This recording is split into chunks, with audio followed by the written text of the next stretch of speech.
ओम शांति। 18 जून 2025 के बाबा के महावाक्य। आज बाबा कहते, मीठे बच्चे, ये रुद्र ज्ञान यज्ञ स्वयं रुद्र भगवान ने रचा है। इसमें तुम अपना सब कुछ स्वाहा करो, क्योंकि अब घर चलना है। तो बाबा कहते हैं, मीठे बच्चे, ये जो ज्ञान यज्ञ है, ये रुद्र ज्ञान यज्ञ, ये किसी मनुष्य ने नहीं रचा है, ये भगवान ने रचा है। और अब तुम्हें अपना सब कुछ स्वाहा करना है, मीन्स अपना सारे विकार नेगेटिविटी को स्वाहा करना है, क्योंकि अब घर चलना है। जहाँ से आत्मा इस सृष्टि में आई थी, वहाँ वापस जाना है। तो आत्मा इस सृष्टि में पवित्र आई थी और अब फिर से पवित्र जाना है। तो पवित्र बनने के लिए शिव बाबा कहते हैं कि ये रुद्र ज्ञान यज्ञ रचा है। क्वेश्चन है, संगम युग पर कौन सा वंडरफुल खेल चलता है? भगवान के रचे हुए यज्ञ में ही असुरों के विघ्न पड़ते हैं। ये भी संगम पर ही वंडरफुल खेल चलता है। ऐसा यज्ञ फिर सारे कल्प में नहीं रचा जाता। कल्प अर्थात 5000 साल कि पूरे 5000 साल में ये यज्ञ रचा जाता है। ये है, इस यज्ञ का नाम है, ये है रजस्व अश्वमेध यज्ञ। स्वराज्य पाने के लिए इसमें ही विघ्न पड़ते हैं। ओम शांति। बाबा आते प्रश्न करते, तुम कहाँ बैठे हो? इनको स्कूल अथवा यूनिवर्सिटी भी कह सकते हो। विश्वविद्यालय है जिसकी ईश्वरीय ब्रांचेस हैं। बाप ने बड़े ते बड़ी यूनिवर्सिटी खोली है। शास्त्रों में रुद्र यज्ञ नाम लिख दिया है। इस समय तुम बच्चे जानते हो, शिव बाबा ने ये पाठशाला अथवा यूनिवर्सिटी खोली है। ऊंच ते ऊंच बाप पढ़ाते हैं। ये तो बच्चों की बुद्धि में याद रहना चाहिए। भगवान हमको पढ़ाते हैं, उनका ये यज्ञ रचा हुआ है। इसका नाम भी बाला है, रजस्व अश्वमेध रुद्र ज्ञान यज्ञ। रजस्व अर्थात स्वराज्य के लिए, अश्वमेध ये जो कुछ भी तुम्हें देखने में आता है, उन सबको स्वाहा कर रहे हैं। शरीर भी स्वाहा हो जाता है। आत्मा तो स्वाहा हो नहीं सकती, क्योंकि आत्मा तो अजर अमर है। तो बाबा कहते हैं शरीर स्वाहा हो जाता है। सब शरीर स्वाहा हो जाएंगे, शरीर भी स्वाहा हो जाता है। बाकी आत्माएं वापस भागेंगी। ये है संगम युग। बहुत आत्माएं भागेंगी, बाकी शरीर खत्म हो जाएंगे। ये है सब ड्रामा। तुम ड्रामा के बस चल रहे हो। बाप कहते हैं, हमने रजस्व यज्ञ रचा। ये भी ड्रामा प्लान अनुसार रचा गया है। ऐसे नहीं कहेंगे कि मैंने यज्ञ रचा है। तो बाबा कहते हैं कि ऐसा नहीं है, भगवान ने यज्ञ रचा, ये ऑटोमेटिकली ही। बाबा कहते हैं ये ड्रामा है। तो फिर बाबा कहते हैं, ऐसे नहीं कहेंगे कि मैंने यज्ञ रचा है। ड्रामा प्लान अनुसार तुम बच्चों को पढ़ाने के लिए कल पहले मुआफिक ज्ञान यज्ञ रचा गया है। मैंने रचा है, ये भी अर्थ नहीं निकलता। ड्रामा प्लान अनुसार रचा गया है। कल्प कल्प रचा जाता है। ये ड्रामा बना हुआ है ना। ड्रामा प्लान अनुसार एक ही बार यज्ञ रचा जाता है। ये कोई नई बात नहीं है, बना हुआ है ना। अभी बुद्धि में बैठा है, बरोबर 5000 वर्ष पहले भी सतयुग था। अब चक्र फिर रिपीट हो रहा है। फिर से नई दुनिया स्थापन हो रही है। तुम नई दुनिया में स्वराज्य पाने के लिए पढ़ रहे हो। पवित्र भी जरूर बनना है। बनते भी वही हैं जो ड्रामा अनुसार कल्प पहले बने थे, अभी भी बनेंगे। साक्षी हो ड्रामा को देखना होता है और फिर पुरुषार्थ भी करना होता है। बच्चों को मार्ग भी बताना है। मुख्य बात है पवित्रता की। बाप को बुलाते ही हैं कि आओ पवित्र बनाकर हमको इस छी दुनिया से ले जाओ। बाप आए ही हैं घर ले जाने के लिए। बच्चों को पॉइंट्स तो बहुत दी जाती है। मुख्य बात फिर भी बाप कहते हैं मन मना भव। पावन बनने के लिए बाप को याद करते हैं। ये भूलना नहीं चाहिए। जितना याद करेंगे उतना फ़ायदा होगा। चार्ट रखना चाहिए, नहीं तो फिर पिछाड़ी में फेल हो जाएंगे। बच्चे समझते हैं हम ही सतो प्रधान थे। नंबरवार पुरुषार्थ अनुसार जो ऊंच बनते हैं उनको मेहनत भी जास्ती करनी पड़ेगी, याद में रहना पड़ेगा। ये तो समझते हो, बाकी थोड़ा समय है, फिर सुख के दिन आने हैं, मतलब सतयुग आना है। बरोबर हमारे अथाह सुख के दिन आने हैं। बाप एक ही बार आते हैं, दुखधाम खलास कर अपने सुखधाम ले चलते हैं। तुम बच्चे जानते हो अभी हम ईश्वरीय परिवार में हैं, फिर दैवी परिवार में जाएंगे। इस समय का ही गायन है। ये संगम ही पुरुषोत्तम ऊंच बनने का युग है। तुम बच्चे जानते हो हमको बेहद के बाप पढ़ा रहे हैं, फिर आगे चल सन्यासी लोग भी मानेंगे।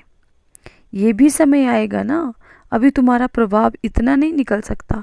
अभी राजधानी स्थापन हो रही है, टाइम पड़ा है, पिछाड़ी में ये सन्यासी आदि भी आकर समझेंगे। तो अभी देखो, अभी अभी सन्यासियों की सभा हुई माउंट आबू में, तो सबने अपने अपने अनुभवों में ये कहा कि सचमुच ये जो ज्ञान है वो स्वयं ईश्वर आके दे रहे हैं। तो बाबा ने तब मुरली चलाई। अब बाबा ये बोलते कि पिछाड़ी में मीन्स अंत के समय में सन्यासी भी आकर समझेंगे सृष्टि का चक्कर कैसे फिरता है। ये नॉलेज कोई में है नहीं, ये भी बच्चे जानते हैं। पवित्रता पर कितने विघ्न पड़ते हैं, अबलाओं पर अत्याचार होते हैं। द्रौपदी ने पुकारा है ना, वास्तव में तुम सब द्रौपदियाँ सीताएं पार्वतियाँ हो। याद में रहने से अबलाएं कुब्जाएं भी बाप से वर्षा पा लेती हैं, याद में तो रह सकती हैं ना। भगवान ने आकर यज्ञ रचा है, इसमें कितने विघ्न पड़ते हैं, अभी भी विघ्न पड़ते रहते हैं। कन्याओं की जबरदस्त शादी कराते हैं, नहीं तो मारकर निकाल देते हैं। इसलिए पुकारती हैं, हे पतित पावन आओ। तो ज़रूर उनको फिर आने के लिए रथ चाहिए, जिसमें आकर भगवान पावन बनाए। गंगा के पानी से पावन नहीं बनेंगे। जैसे हम गंगा में नहाने जाते हैं, हम बोलते हैं हमारे पाप कट जाएंगे, तो भगवान यहाँ डिक्लेयर करते हैं कि पानी से, गंगा में नहाने से, गंगा के पानी से पावन नहीं बनेंगे। बाप ही आकर पावन बनाए, पावन दुनिया का मालिक बनाते हैं। तुम देखते हो इस पतित दुनिया का विनाश सामने खड़ा है, क्यों ना बाबा का बन जाएं, स्वाहा हो जाएं। पूछते हैं स्वाहा कैसे हो, ट्रांसफ़र कैसे करें। बाबा कहते बच्चे तुम इस बाबा को देखते हो ना, माना ब्रह्मा बाबा को देखते हो ना, ये खुद करके सिखा रहे हैं। जैसा कर्म हम करेंगे हमको देख और करेंगे। बाप ने इनसे कर्म कराया है ना, सारा यज्ञ में स्वाहा कर दिया। स्वाहा होने में कोई तकलीफ थोड़े है। ये ना बहुत साहूकार ना गरीब था, साधारण था। यज्ञ रचा जाता है तो उसमें खान पान की सब सामग्री चाहिए ना। ये है ईश्वरीय यज्ञ। ईश्वर ने आकर इस ज्ञान यज्ञ की स्थापना की है। तुमको पढ़ाते हैं, इस यज्ञ की महिमा बहुत भारी है। ईश्वरीय यज्ञ से ही तुम्हारा शरीर निर्वाह होता है। जो अपने को अर्पण में समझते हैं, हम ट्रस्टी हैं, ये सब कुछ ईश्वर का है। हम शिव बाबा के यज्ञ से भोजन खाते हैं, वह समझ की बात है ना। यहाँ तो नहीं सबको आकर बैठना है।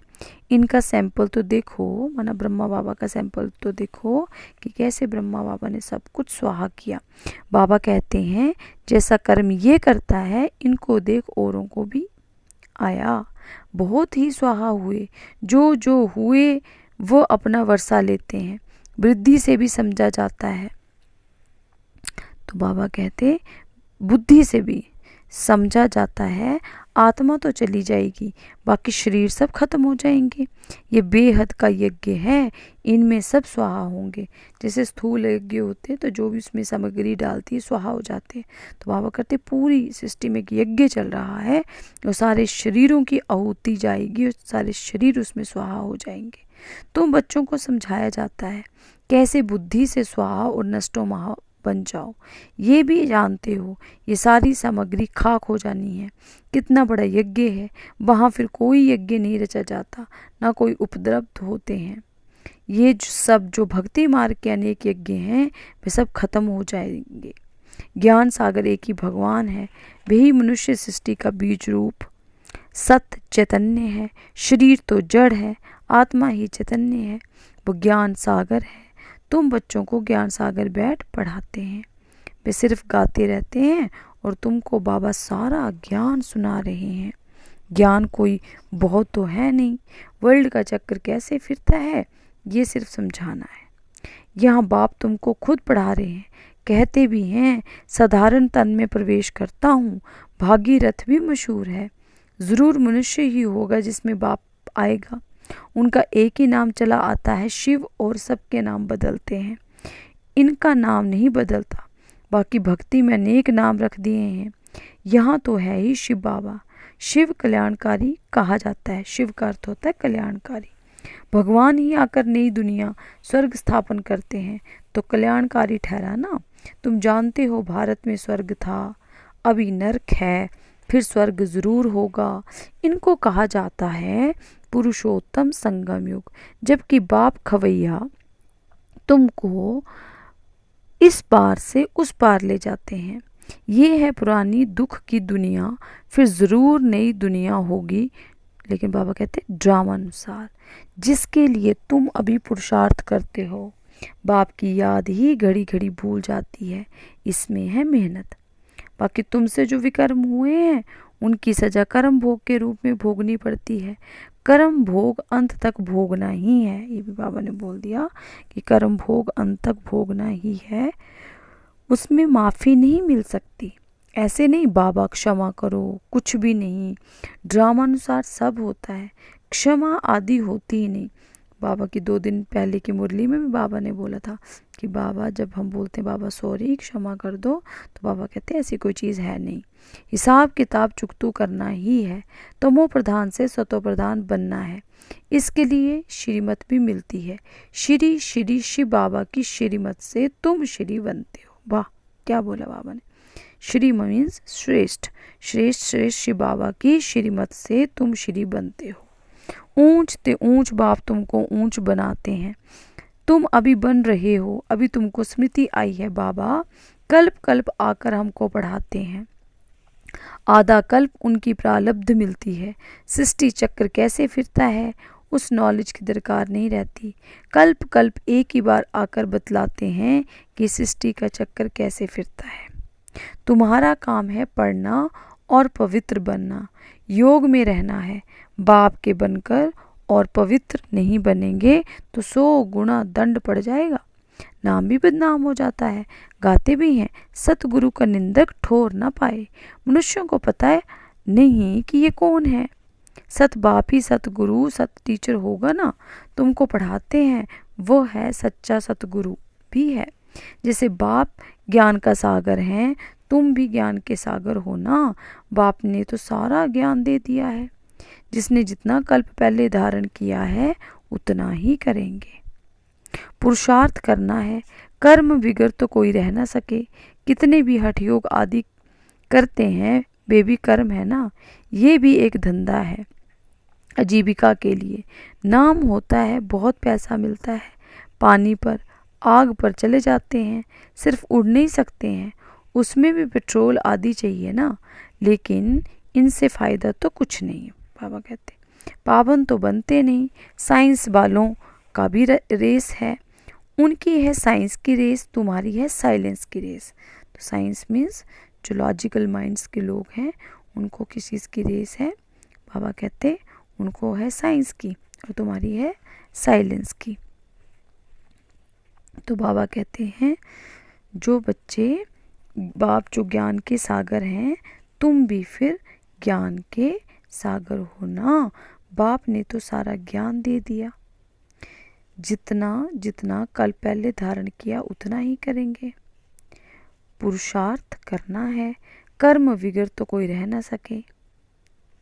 कितने भी हठ योग आदि करते हैं, बाप कहते वो भी कर्म है ना, ये भी एक धंधा है आजीविका के लिए। नाम होता है, बहुत पैसा मिलता है, पानी पर आग पर चले जाते हैं, सिर्फ उड़ नहीं सकते हैं, उसमें तो पेट्रोल आदि चाहिए ना, लेकिन इनसे फ़ायदा तो कुछ नहीं, पावन तो बनते नहीं। फिर बाबा ने फिर बोला साइंस वालों की तो रेस है, उनकी है साइंस की रेस और तुम्हारी है साइलेंस की। सब शांति ही मांगते हैं। बाप कहते हैं शांति तो तुम्हारा स्वधर्म है, अपने को आत्मा समझो, अपने घर चलना है शांति धाम, ये है दुख धाम। हम शांति धाम से फिर सुख धाम में आएंगे। ये दुख धाम खलास होना है, ये अच्छी रीति धारण कर फिर औरों को धारण कराना है। बाकी थोड़े रोज हैं, वो पढ़ाई पढ़कर फिर शरीर निर्वाह अर्थ माथा मारना पड़ता है। तकदीरवान बच्चे फौरन निर्णय ले लेते हैं कि हमें कौन सी पढ़ाई पढ़नी है, उस पढ़ाई से क्या मिलता है, उस पढ़ाई से क्या मिलता है। इस पढ़ाई से तो 21 जन्मों की प्रारब्ध बनती है, तो ख्याल करना चाहिए कि हमको कौन सी पढ़ाई पढ़नी है। जिसको बेहद के बाप से वर्षा पाना है वह बेहद की पढ़ाई में लग जाते हैं, परंतु ड्रामा प्लान अनुसार कोई की तकदीर में नहीं है तो फिर उस पढ़ाई में चटक पड़ते हैं। ये पढ़ाई नहीं पढ़ते, कहते उनको जब पूछते हैं तो कहते हैं फुर्सत नहीं मिलती। बाबा पूछते हैं कौन सी नॉलेज अच्छी, उनसे क्या मिलेगा और इनसे क्या मिलेगा। कहते हैं बाबा जिस्मानी पढ़ाई से क्या मिलेगा, थोड़ा करके कमाएंगे। यहाँ तो भगवान पढ़ाते हैं, हमको तो पढ़कर राजाई पद पाना है, तो ज़्यादा ध्यान किस बात पर देना चाहिए। कोई तो फिर कहते बाबा वह कोर्स पूरा कर फिर आएंगे। बाबा समझ आते हैं इनकी तकदीर में नहीं है, क्या होना है सो आगे चल देखना है। समझते हैं शरीर पर भरोसा नहीं है, तो फिर सच्ची कमाई में बाबा कहते लग जाना चाहिए। जिसकी तकदीर में है वही अपनी तकदीर जगाएंगे। तो बाबा कहते पूरा जोर लगाना है, हम तो बाप से वर्षा लेकर ही छोड़ेंगे। बेहद के का बाबा हमको राजाई देते हैं, तो क्यों ना ये एक अंतिम जन्म हम पवित्र बनेंगे। इतने ढेर बच्चे पवित्र रहते हैं, झूठ थोड़े बोलते हैं, सब पुरुषार्थ कर रहे हैं, पढ़ रहे हैं, फिर भी विश्वास नहीं करते। बेहद का बाप आते ही हैं तब है जब पुरानी दुनिया को नया बनाना होता है। पुरानी दुनिया का विनाश तो सामने खड़ा है, ये बहुत क्लियर है। समय भी बरोबर वही है, अनेक धर्म भी हैं, सतयुग में होता एक ही धर्म। ये है भी तुम्हारी बुद्धि में है, तुम्हारे में भी कोई है जो निश्चय अर्जुन कर रहे हैं। अरे निश्चय करने में टाइम लगता है क्या, शरीर पर ही भरोसा थोड़े ही है। जरा भी चांस गंवाना नहीं चाहिए। किसकी तकदीर में नहीं है तो जरा भी बुद्धि में आता नहीं है। अच्छा, मीठे मीठे सिक्की लदे बच्चों प्रति माता पिता बाप दादा का याद प्यार और गुड मॉर्निंग। रूहानी बाप की रूहानी बच्चों को नमस्ते, रूहानी बच्चों की रूहानी बाप दादाजी को नमस्ते, गुड मॉर्निंग, ओम शांति। धारणा के लिए मुख्य सार नंबर 1 पॉइंट, सच्ची कमाई कर 21 जन्मों के लिए अपनी तकदीर बनानी है। शरीर पर कोई भरोसा नहीं है, इसलिए जरा भी चांस नहीं गंवाना है। 2 पॉइंट, नष्टो मोहा बनकर अपना सब कुछ रुद्र यज्ञ में सुहा करना है। अपने को अर्पण कर ट्रस्टी हो संभालना है। साकार बाप को फॉलो करना है। वरदान है, ईश्वरीय नशे द्वारा पुरानी दुनिया को भूलने वाले सर्व प्राप्ति संपन्न भव। जैसे बेनशा सब कुछ भुला देता है, ऐसे ये ईश्वरीय नशा दुखों की दुनिया को सहज ही भुला देता है। उस नशे में तो बहुत नुकसान होता है, अधिक पानी पीने से खत्म हो जाते हैं, लेकिन ये नशा, बाबा कहते ये नशा तो विनाशी बना देता है। जो सदा ईश्वरीय नशे में मस्त रहते हैं वह सर्व प्राप्ति संपन्न बन जाते हैं। एक बाप दूसरा न कोई, ये स्मृति ही नशा चढ़ाती है। इस स्मृति से समर्थी भी फिर आ जाती है। स्लोगन, 1-2 को कॉपी करने के बजाय बाप को कॉपी करो। अव्यक्त इशारे, आत्मिक स्थिति में रहने का अभ्यास करो, अंतर्मुखी बनो। अंतर्मुखी रहने वाले ही हर ज्ञान रतन की गुह्यता में जा सकते हैं। ज्ञान की हर पॉइंट का राज क्या है और किस समय किस विधि से उसे कार्य में व सेवा में लगाना है, इस तरह से उस पर मनन करते उस राज के रस में चले जाओ तो नशे की अनुभूति कर सकेंगे। तो ये थे बाबा के महावाक्य। आज 18 जून 2025। ओम शांति, ओम शांति, ओम शांति।